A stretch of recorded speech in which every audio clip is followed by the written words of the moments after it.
Welcome once again to our Speak Tagalog language learning lesson. How are you all?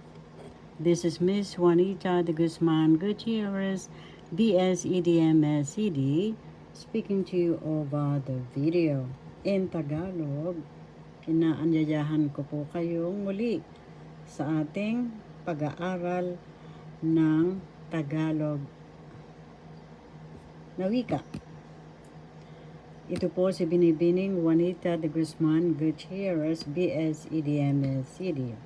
In English, this is Miss Juanita de Guzman Gutierrez, BSEDMSED, New York City school teacher here in the USA, where I am, university professor, journalism teacher, and school paper advisor, author and writer of 22 books. You will see right in front of you, two of them.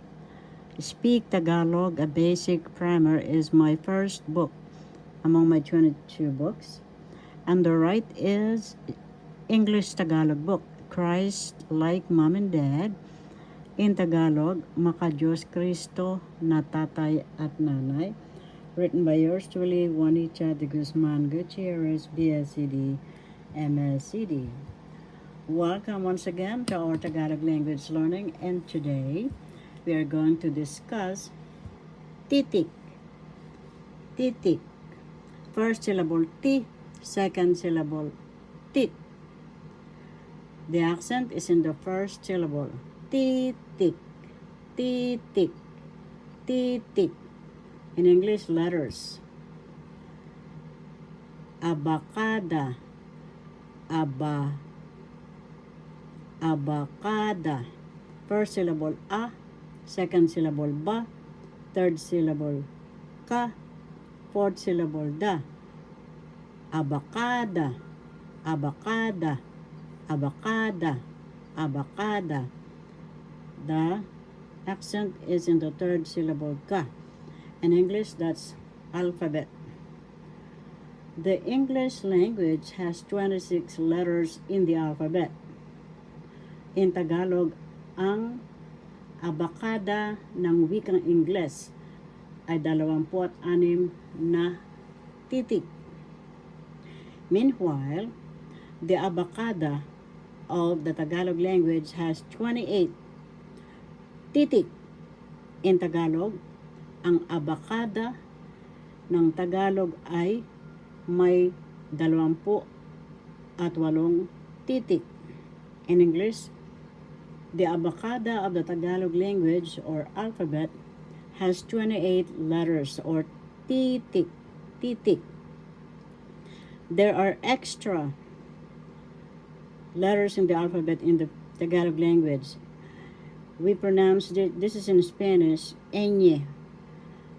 The Philippines was under Spain for more than 350 years. That's why almost all of our names and everything we call is in Spanish. That's why my name is in Spanish as well.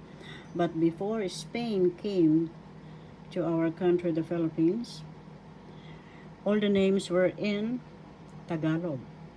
As I have mentioned before, my cousin is named Lee Y. Lee Y. Lee Y. That means in English, dawn. And I have a classmate whose family name is Bituin.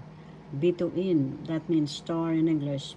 But when the Spaniards colonized our country, they forced all the inhabitants to have Spanish name.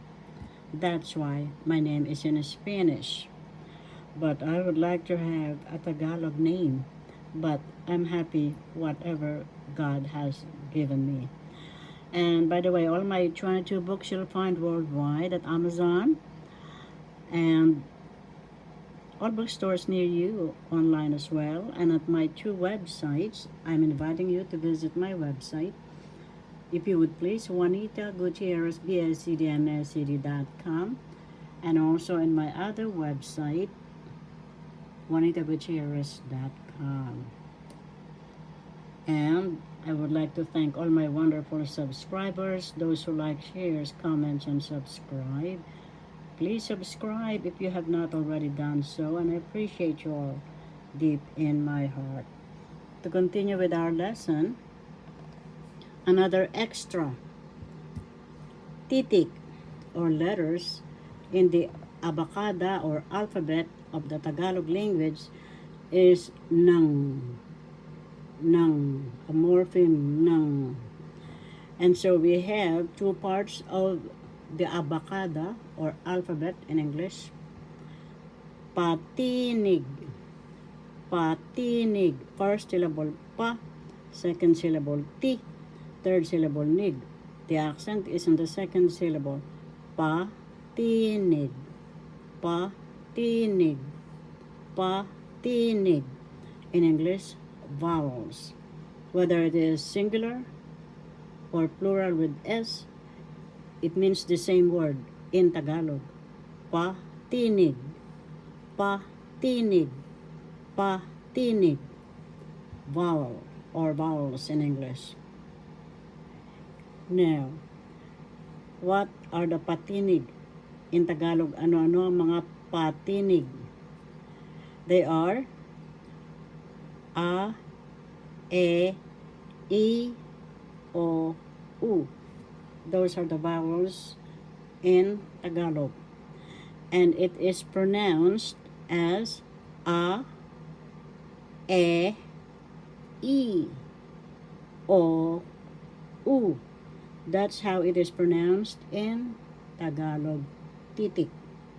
Patinig. Now we go. There's an extra letter in the abacada of the Tagalog language. That's why it's 28. And the English letters or alphabets in the alphabet is 26. These are the extra. C, F, J, Q, V, X, Z were borrowed from the English alphabet. That's why we have 28 instead of 26. We added this one, enye and nang.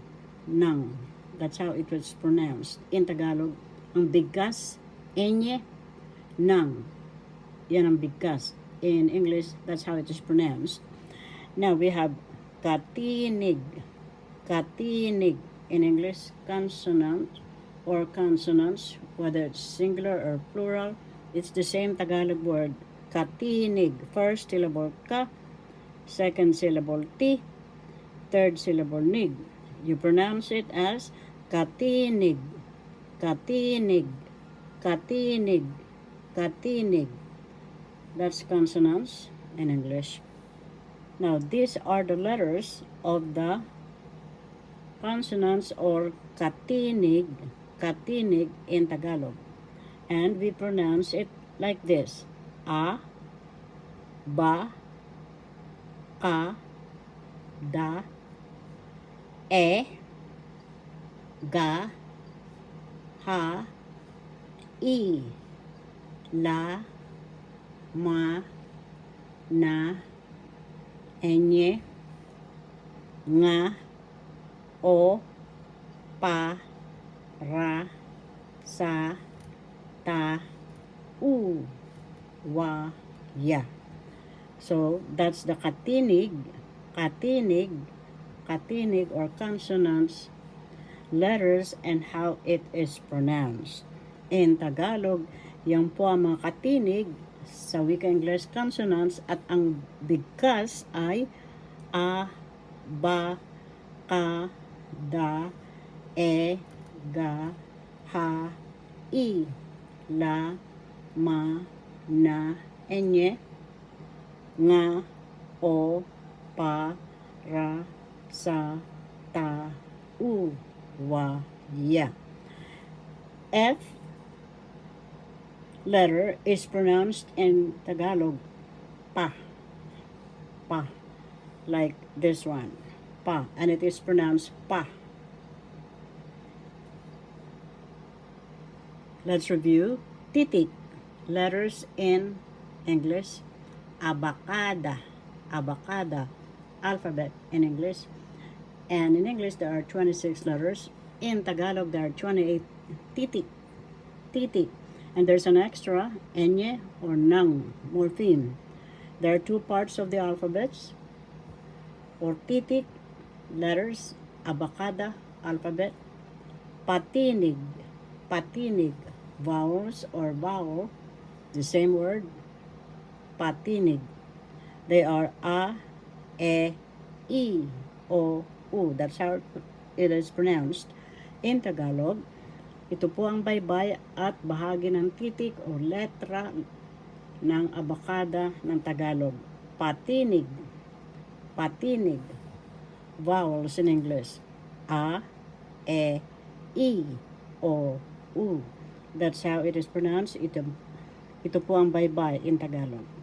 At bigkas. Katinig. Katinig. Consonants in English or consonant, whether it is singular or plural with S, it means the same word. Katinig. Katinig. And they are a, that's how it's pronounced, ba, ka, da, e, ga, ha, i, la, ma, na, enye, nga, o, pa, ra, sa, ta, u, wa, ya. And the letter F is pronounced as pa in Tagalog.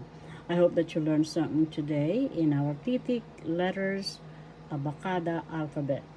Maybe you are noticing my pen. It has my book, Secret Miracles of Therese, Jude, and Blaise, written by yours truly, Miss Juanita Gutierrez.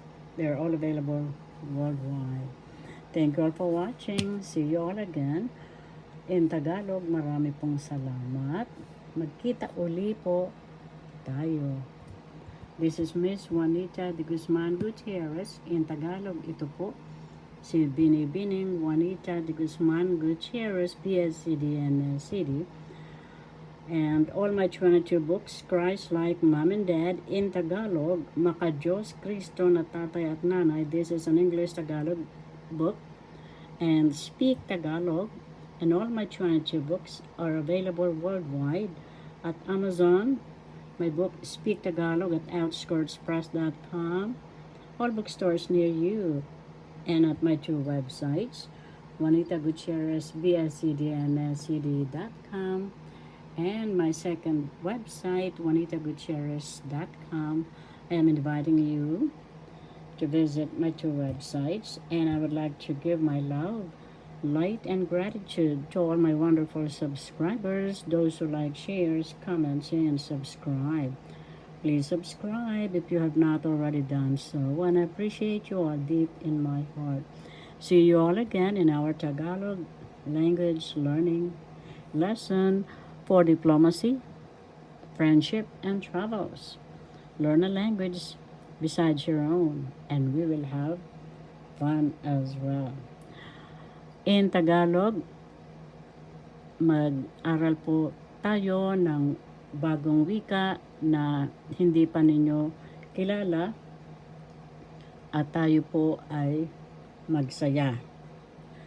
In English, thank you all for watching. See you all again, and I appreciate all your wonderful support. Merry Christmas and Happy New Year to us all. 2026 and moving forward. In Tagalog, maligayang Pasko at manigong bagong taon po sa ating lahat. See you once again, and thank you all for watching. God bless us all.